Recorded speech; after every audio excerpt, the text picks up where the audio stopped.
Hey, everybody. Welcome to K&C Podcast. I'm Charity. And I'm Kathy. Today we have with us Nick and Jill, our awesome friends, and we are going to launch into a little bit about who they are, what they do, which is really interesting. I think y'all are going to like this. Well, I think that we actually met Nick and Jill just before COVID, right? It was up in Rome, New York, and Yep.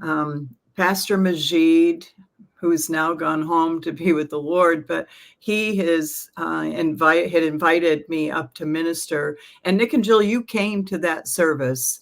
Was that the very first time you had ever been in a service with us? Yeah. I actually I got a flyer saying that you were going to be up in Rome, New York, on probably a few Sundays before that. And I turned to Jill and I said, we need to go to this. And I just knew by the Spirit that this is something we need to be a part of. So, And I remember, I can still see where you were sitting that Sunday morning. And then you came back Sunday night. And it was so obvious to me in my spirit that you guys are called, of the Lord. And we've had some great times with you guys and have fallen in love with you many times over. Amen. We love you guys too. Oh, that's so nice, Jill. One thing you may not know about Jill, but Jill loves to laugh and we love to laugh. So It's always fun to be around Jill. Nick is a little more intense. I think so. Just a little, maybe.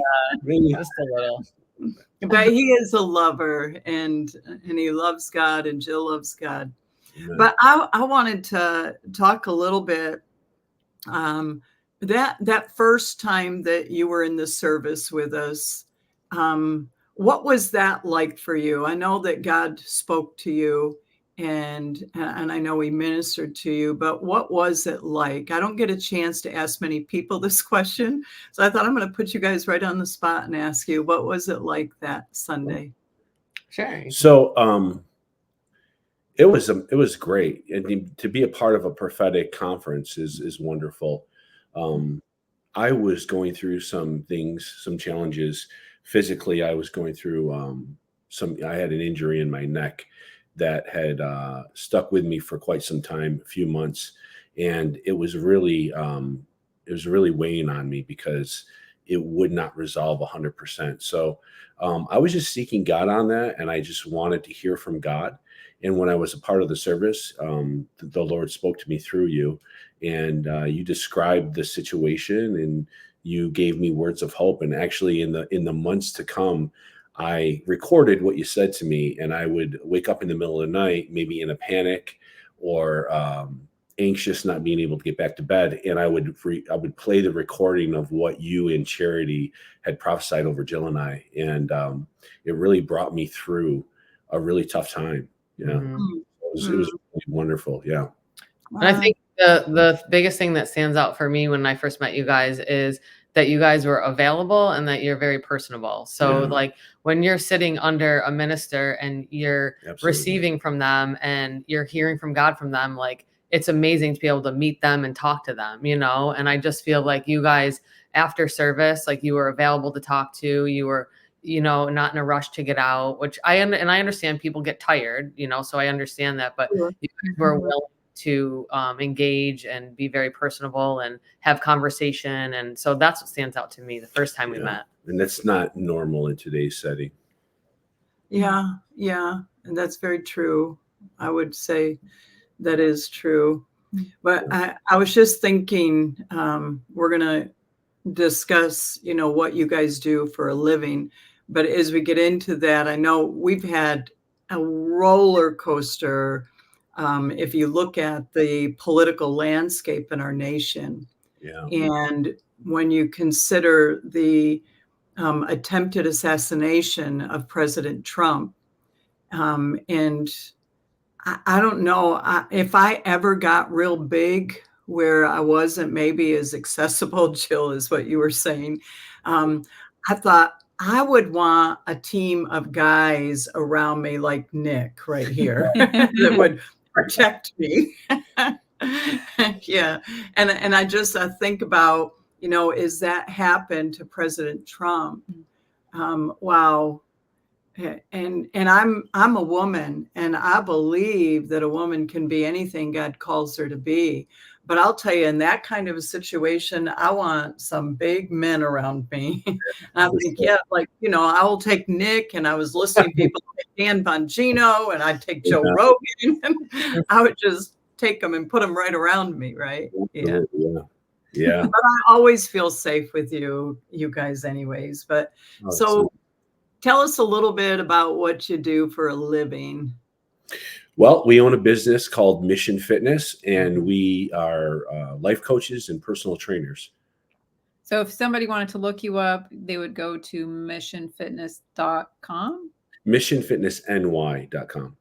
ny.com. Oh, NY. Okay. Yeah. All right. Well, that's good.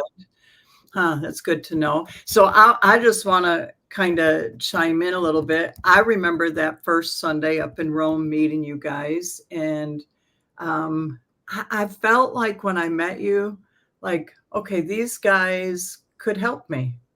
And I think it's, you're well put together for one thing.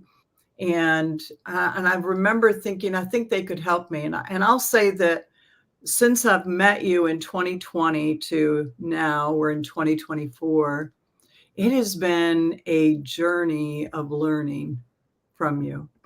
And I'm so deeply grateful for the insight and help that you guys have given to us. And the only thing that I'll say is you talk a little bit about what you do.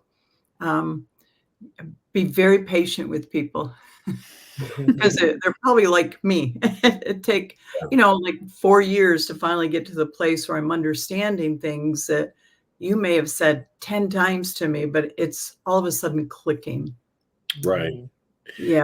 Sometimes it takes a while for clients to, grasp points of references, to understand, the protein that makes up a diet and what that does in the body, and what actually resistance training do for the muscles, and why is that important. So yeah, there's a lot of different nuances that come with a whole fitness lifestyle. And, Jill and I really, we set up our business to teach clients how to live a lifestyle, because anyone can go through a diet phase and do a crash diet and lose weight, but really what we are passionate about is teaching people how to live healthy, and teaching them how to integrate it into their lives, where they can enjoy birthdays and holidays and enjoy cheat days, and actually live a healthy lifestyle. So that's our passion. Charity heard cheat days. She's ready. Everybody wants to know when the cheat day is. Yeah, when is the cheat day? Every day? There's times and seasons, and when people, they live out of balance. How long have you guys been doing this? Oh, geez. 30. I think for me, it's been like 15 years. Yeah, I started training when I was in high school. I went through a transformation myself. We lived near a local gym. I didn't realize that it was the premier hardcore weightlifting gym in Syracuse area. This was near my house, so my mom said I can walk to the gym, so I'd walk to the gym, and it was like the hardcore weightlifting gym that all the serious power lifters and bodybuilders and athletes really went to train. And that's you were just a teenager. I was 15, yeah. And so I learned under these guys who had many years of experience, and so I started training. I went through a transformation at 15 to roughly 16, 17. And then I started training people just as helping them out. My friends, my childhood friends, I would train them for free, really. And I would show them what to do. And, from there, it was, a lifestyle change for myself. So. And you can tell, I mean, when you see you, that you're well-disciplined and you've been doing this for, some time. Jill, when you said 15 years, did you just start working out 15 years ago? I was active most of my life, playing sports growing up, working out in the gym, later on, but I didn't start training clients until about 15 years ago. Okay, so you've been doing it yourself for a while. I was thinking, man, if I could look like you in 15 years, this is good. Right? Well, thank you. Who needs a cheat day? Yeah. We don't need the cheat days. Yeah. No, Jill's our model. So do you guys enjoy what you do? Yeah. Yes, very much so. It can get, to be candid with everyone, it can be very draining at times because we work every hour on the hour generally, and we work, from morning to night. So to pour into that many people on the hour, every hour could sometimes be a little bit, it can leave you burnt out a little bit because you're giving and you're directing and you're, motivating. And so there's a lot of emotional and spiritual energy you're putting into people. But it's very fulfilling, especially the clients that actually take what you say and apply it to their lives, and you see the transformation take place. And, it's the clients that involve the Lord in their life that you see the biggest change in their life. One client in particular who I always refer to as an example because he's the most extreme example. And I share this publicly because everything I'm going to share, he shares publicly. He was 675 pounds, and 675 pounds? yeah. Mhm. He could barely walk. Yeah. So I had my cousin reach out to me, and she went to high school with him.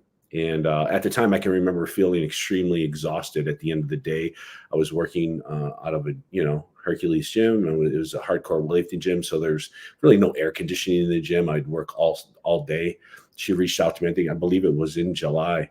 And I was just really beat at the end of the day and thinking, how am I going to help this guy, which would be pro bono, right? He's destitute. And, in my head, I'm thinking this guy's never going to change.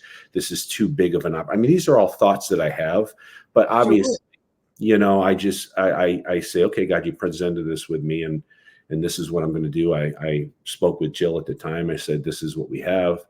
We need to do an intervention first, and we need to put the whole family on notice and what I need from them. And then we're going to go forward with training him. There's a So big. what does it mean you were doing an intervention with him? What did you do? So, anybody that gets to be 675 pounds, they're not getting there on their own. We're talking about a gentleman that can't really walk. He can't tie his shoes, he can't really get the food. So he's being fed, he's being catered to, right? And he's being enabled to a larger degree by the family. And so the family needs to be on board with us.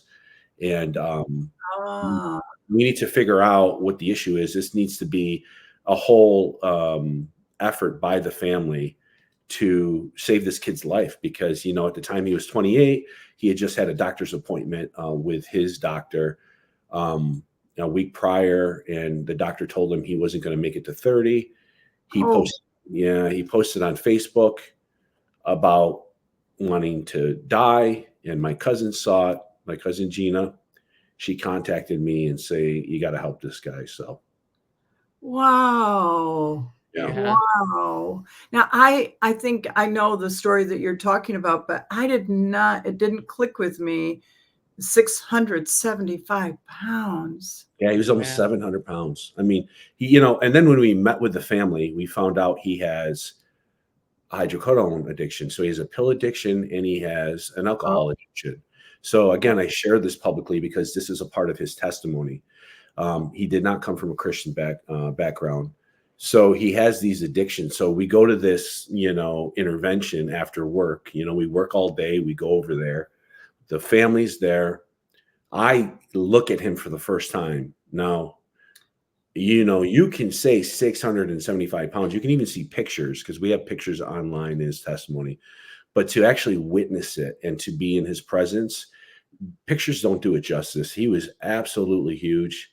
And then to find out that he's actually, addicted to alcohol and pills. Now you're adding a bunch of other, things that you have to work through. Right. And, in all honesty, he could have died just from mixing pills with alcohol and being that heavy. Right. But you also realize too, when you step back and think about it, like, obviously he's going to look to escape. He can't escape any other way. Right. So he's stuck in the house. He can't really walk. He's completely destitute. And what he would do to kind of cope with things is take pain pills because he couldn't walk because of his knee. right? So the pressure on his body, the doctors gave him pain pills, right? So all he would do is get high and drink and eat, and he you know, he would listen to Taylor Swift. This is early on when Taylor Swift would sing about falling in love and having a family, and so he would put the headphones on and listen to these early songs by Taylor Swift about falling in love and having a family, and dream about doing that himself. And that, No kidding. yeah, that would get him through. Now he wasn't at the time. He wasn't married. Oh no, he had never been in a relationship with a woman. So he had gone through high school heavy, 400-pound plus, and then when he got out, you know, he had, you know, tried to work a job as a delivery driver for Dunkin' Donuts, and he'd get in trouble there, right? So We have a story about Dunkin' Donuts. We do. We definitely do. Yeah, it got us in trouble. It did. You know, and listening, I'm thinking to myself, if I was in that situation, I think I wouldn't know where to begin, right? And if I was in a place where, you know, everybody around me is kind of helping me, you know, whether it's eating, tying the shoes, everything, I think I would feel more than a little overwhelmed and not even sure I'm ready to do anything, because it just feels like, what's the point? But, and I know more of this story. So we're going to have to come back and talk more about this and really dive into it, because I'm sure you have questions. I do. Yeah. And I know that there's good things that happen in this gentleman's life, but we want to hear more about that. So for y'all, happened. what's that? I said miracles happened. So stay tuned to hear these miracles. Yeah, stay tuned for more miracles. You're going to hear some Yeah. great, the rest of the story coming up. We love you guys, and always keep in mind, the best is yet to come.